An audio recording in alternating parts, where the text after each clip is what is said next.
ਵਾਹਿਗੁਰੂ ਵਾਹਿਗੁਰੂ ਜੀ ਕਾ ਖਾਲਸਾ ਸ਼੍ਰੀ ਵਾਹਿਗुरु जी की फतेह।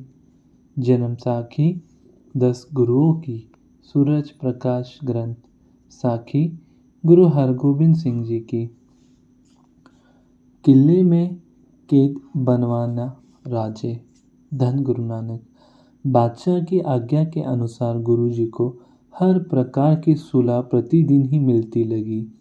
गुरु जी रुपए की रसद मंगवा कड़ा प्रसाद और पदार्थ तैयार करवा कर उन राजपूत भावनबंदी राजाओं को खिला देते जो बादशाह के हुक्म से इस किले में कैद हुए थे। और आप भाई पैदा, बिधिचंद, पिराना और जेठा की कृत कमाई का तैयार किया हुआ भोजन चखते। गुरुजी के 5 सिख साथियों में से एक गुरुजी के पास रहता था और बाकी 4 किले से बाहर निकलकर मेहनत मजूरी करके जो पैसा कमाते थे उसकी रसद ले आते थे। उसका भोजन तैयार करके गुरुजी को खिलाते और आप खाते थे। धन गुरु नानक। गुरुजी के ग्वालियर के किले में जाने की जब अमृतसर में माता गंगा जी और सिखों को खबर हुई तो माता जी ने भाई बुड्ढा जी और भाई गुरदास जी को ग्वालियर गुरुजी की खबर लेने को भेजा। इस प्रकार जब सिखों को गुरुजी का ग्वालियर के किले में जाने का पता लगा तो सिख हजारों की गिनती में दर्शन करने आ जाते। किले के दरवाजे को माथा टेक कर बैठ जाते, शब्द पढ़ते और कड़ा प्रसाद करवाकर शब्द पढ़ते हुए वापस चले जाते। धन गुरु नानक। बाबा बुड्ढा जी और गुरदास जी सहित हजारों सिख मिलकर गुरुजी के दर्शन करने आए। गुरुजी ने सबको धैर्य दिया और माता जी को एक चिट्ठी लिख भेजी कि आप जी ने कोई चिंता नहीं करनी, हम जल्द ही आपके पास आ जाएंगे। धन गुरु नानक। जहांगीर को रात स्वप्न में डर लगना। जब 40 दिनों से बहुत ऊपर हो गया तो सिखों को बहुत चिंता हुई कि बादशाह ने गुरुजी को बाहर क्यों नहीं बुलाया। उधर बादशाह को भ्रम हो गया और वह रात को डर डर कर उठने लगा।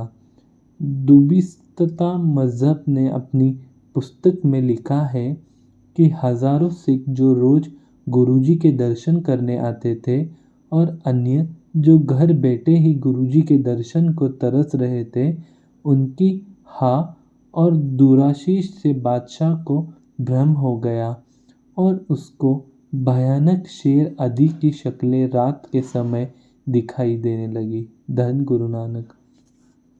जिन पर वह भयभीत होकर डर डर कर उठने लगा।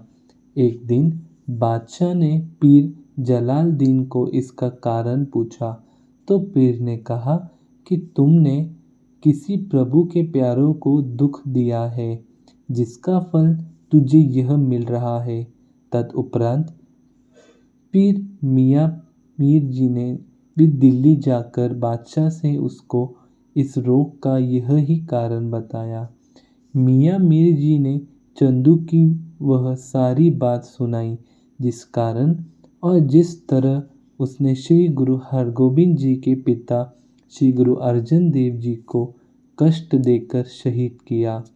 उनके सुपुत्र को अब तुम चंदू के कहने पर कैद किए हुए हो। इसका फल अशुभ है और तुझे परेशानी हो रही है।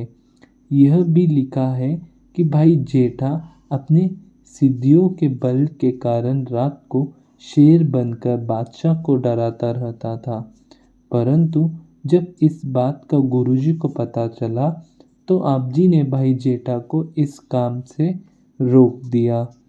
धन गुरु नानक। धन गुरु नानक। वाहिगुरु जी का खालसा श्री वाहिगुरु जी की फतेह। जो बोले सोनियाल सत श्री अकाल। वाहिगुरु जी का खालसा वाहिगुरु जी की फतेह।